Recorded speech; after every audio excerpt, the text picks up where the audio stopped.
اگر میاں بیوی، گھر کے لوگ، افراد، آپس میں رہنے والے، اٹھنے بیٹھنے والے، سوسائٹی والے اگر آپس میں جوڑ چاہتے ہیں، نفرتوں کا وجود ختم چاہتے ہیں، انتشار ختم کرنا چاہتے ہیں، پھر اس کا طریقہ یہ ہے کہ بجائے اپنی بڑائی کے اپنے اندر عاجزی پیدا کر لو. ہاں، اپنے کو نیچے کر لو. ہر شخص کو حرص ہے کہ میں بڑا نظر آؤں، میرا خیال رکھا جائے، میری واہ واہ ہو.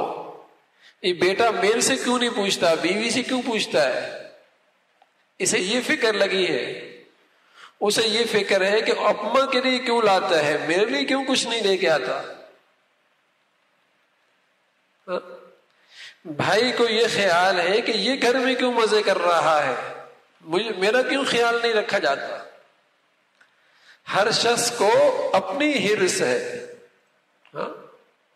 اپنی بڑائی کی فکر ہے. تو اس کا علاج یہ بتایا کہ بھائی اپنے آپ کو جھکا لو، بلکہ دنیا کی حقیقت یوں اس دماغ میں لو کہ اس دنیا کے اندر اس کی فطرت میں تکلیف ہے. یہاں جو بھی آئے گا اسے تکلیف پہنچے گی. اب کسی سے توقع نہ رکھو، امید کسی سے نہ رکھو، ایک اللہ سے امید اور توقع رکھو.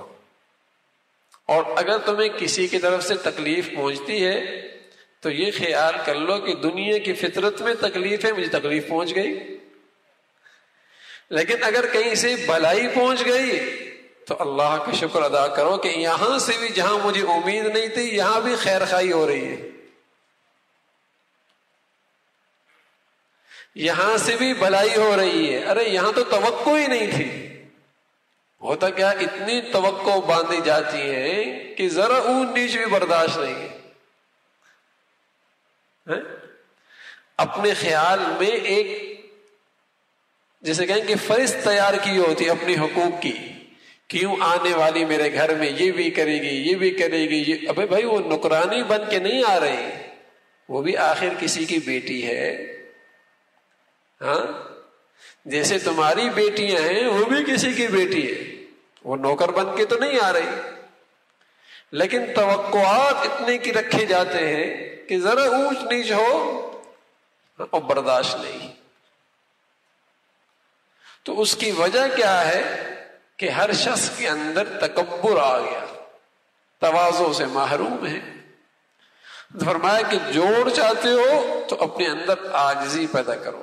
میری بات کیوں نہیں سنی گئی، ارے نہیں، توقع کیوں رکھ رہے ہو کہ تمہاری بھی سنی جائے؟ پھر شکایت بھی نہیں ہوگی، شکوہ بھی نہیں ہوگا. اس لیے فرمایا تواضع اپنے اندر پیدا کرو. اور دوسری بات فرمایا کہ ایثار پیدا کرو. ایثار، یہ خوبی اپنے اندر پیدا کرو. توقع مت رکھو بلکہ دینے کی توقع رکھو. دینے کا جسے کہیں کہ خیال رکھو کہ میں نے دیا کتنا. یقین جانے اگر آج معاشرے کے اندر اخلاق کی یہ دو خوبیاں بھی پیدا ہو جائیں، ایثار اور تواضع، سارے نفرتیں چھٹ جائیں، سارا اختلاف چھٹ جائے، گھروں کا اجڑنا بند ہو جائے. یہ گھر جو بڑے بڑے گھر ٹائلوں کے اور ایئر کنڈیشنوں کے کتنے خوبصورت گھر بنی ہوئی ہیں، یہ آج آگ کے جسے کہیں کہ انگارے بنی ہوئی ہیں، یہ کانٹوں کے صحرا بنی ہوئی ہیں. اس لیے کہ نفرتوں نے ڈیرے ڈال لیے نا، نفرتوں نے ڈیرے ڈال لیے.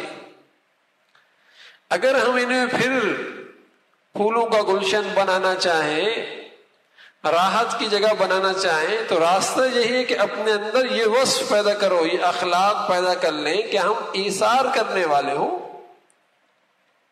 دوسروں پر کچھ دینے والے، دوسروں کے ساتھ خیر خائی کرنے والے. اگر یہ عورت بھی سوچ لے کہ میں نے اپنے میاں کے ساتھ خیر خائی کرنی ہے اور اپنی ساس کے ساتھ خیر خائی کرنی ہے، اور وہ بھی اسی انداز میں زندگی گزارے، ساس کہے میں نے ایک خیر خائی کرنی تو یقین جانے دونوں کا کام بن جائے گا.